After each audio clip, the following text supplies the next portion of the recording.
Sajmir Kolaveri, i akuzuar nga SPAK si pjesë e grupit kriminal që organizoi vrasjen e 22 vjeçarit Klevis Lleshi, një krim që sipas hetimeve u krye për gjakmarrje dhe u financua me 50.000 euro, do të vendoset përpara drejtësisë shqiptare.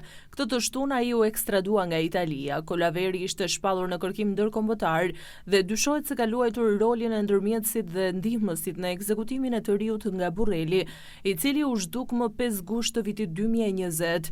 Për më shumë se 2 vite, familja nuk pati asnjë gjurmë të tij, deri kur eshtrat e gjetura në fshatin shpërndhet të Mamurasit u identifikuan përmes analizave të ADN-s si ato të Klevis Lleshit. Sipas SPAK, porositësi i vrasjes është Aurel Hoxha, i cili vion të jetë në kërkim.